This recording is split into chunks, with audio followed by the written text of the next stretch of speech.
In the Zone, presented by TD.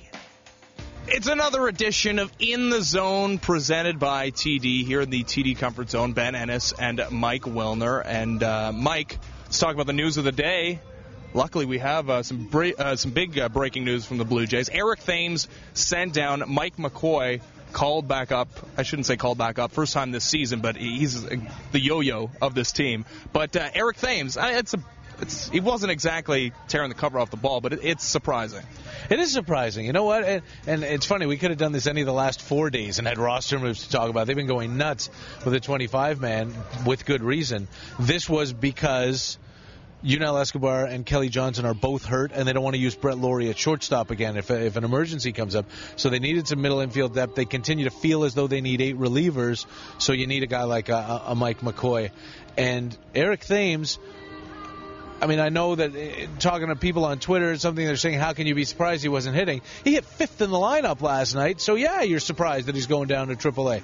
But over the last month, from April 28th to May 28th, he hit 196 with an OPS around 500 or something. He hadn't been performing. He's not adding anything defensively to the team right now. But what I was not surprised to hear, but I guess I didn't expect to hear, was that John Farrell firmly says, we expect this to be a short-term thing. He didn't say that last year when Travis Snyder got sent down. He didn't say that when Adam Lind got sent down. We expect this to be a short-term thing because I think they want more left-handed balance in the lineup. They know they've got Vladimir Guerrero coming up to add a right-handed bat, and that's going to take David Cooper out, who's a left-handed bat. So it's interesting that they expect it to be a short-term thing, though Farrell did mention Travis Snyder a few times too. Yeah, the middle infield thing obviously changes things, and that was, I think, what necessitated the move. You got to send somebody down if you want to call up an emergency middle infielder in Mike McCoy. So Thames is probably still here if Escobar and KJ are at 100%, would you say? Probably, but Farrell was kind of wavering on that one too, you know. The truth of the matter is that he hadn't hit in a month, and he wasn't, the outs weren't productive. He wasn't driving in runs. He'd hit the ball hard a few times, including Monday night in the opener against the Orioles. He hit the ball hard 3 times and managed to get a hit. But you combine that with the lack of defense. You know, you've called him a butcher. I wouldn't go that far. I have no remorse. He's a below average defensive outfielder in the major leagues. And the Blue Jays want to improve that too. So, you know, it's maybe even a little bit of addition by subtraction. And it gets him out of the middle of the lineup, because what seemed odd to me was that no matter what Travis Snyder did, he couldn't get up into the top 2/3 of the order. No matter what Eric Thames did, he couldn't get out of it.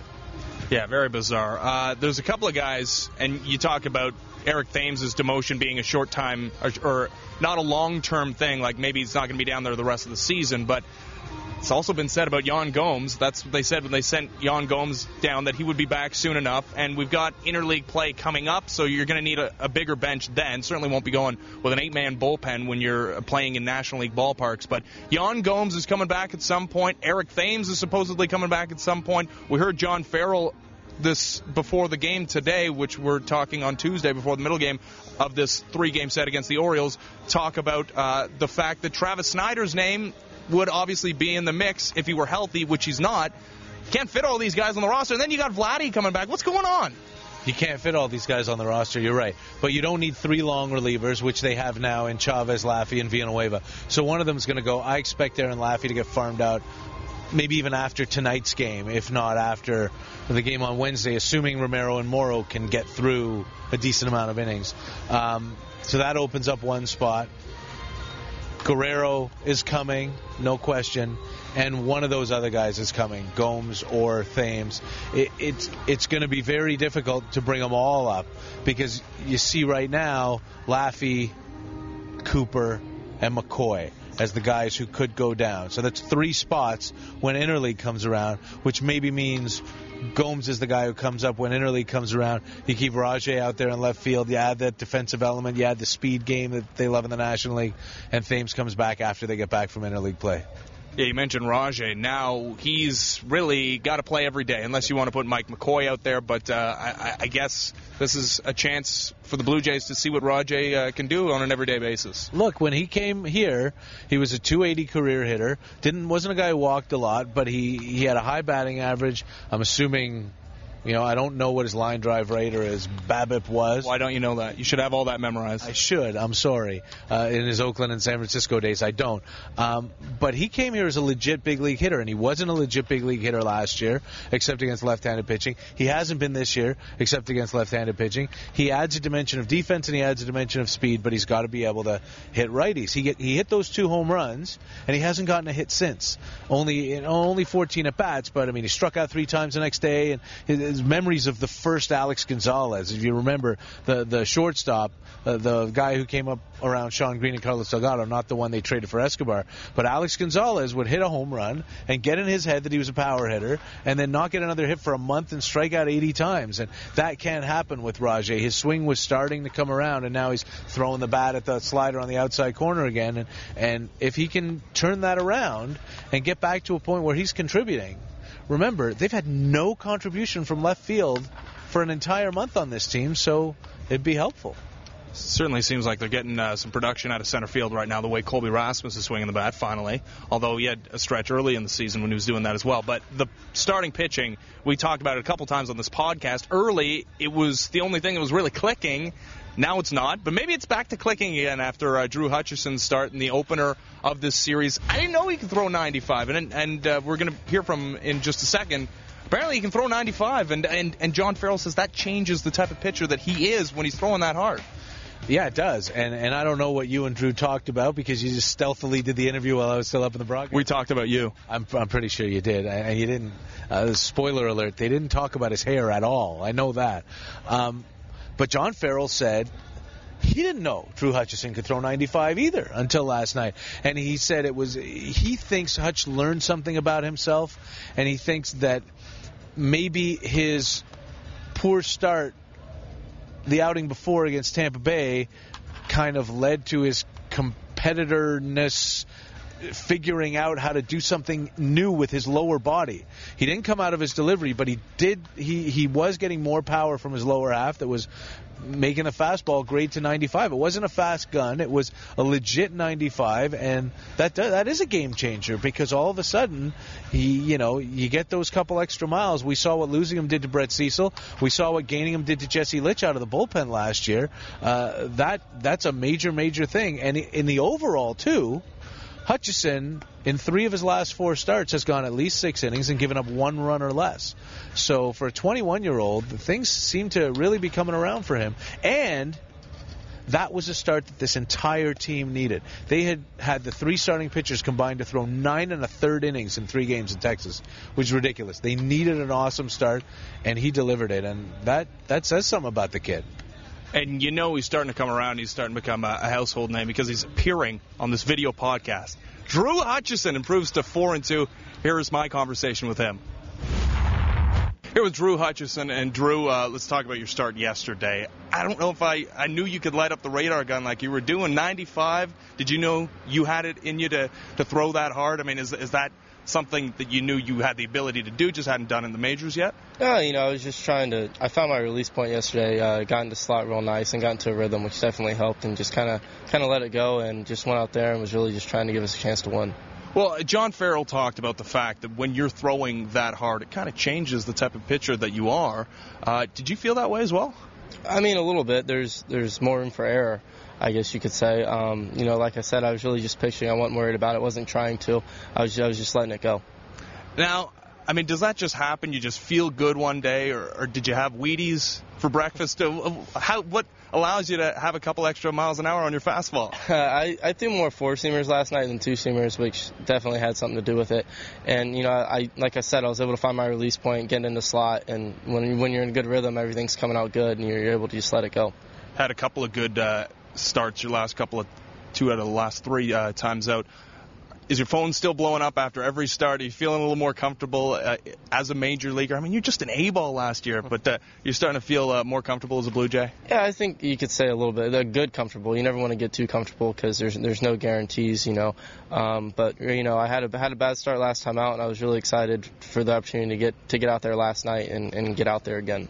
All right, we were just talking about this off air, that you're a hockey guy, like a lot of these Toronto Blue Jays pitchers and position players are as well. Brett Lawrie, you got a Canadian on the team as well. But tell me about who your favorite hockey team is. The Lightning, definitely. You know, being from the Tampa area, I always really liked the Lightning a lot. So, big fan of the Lightning. Okay, Stanley Cup Finals starting up on Wednesday. Who you got? I got the Kings in 6.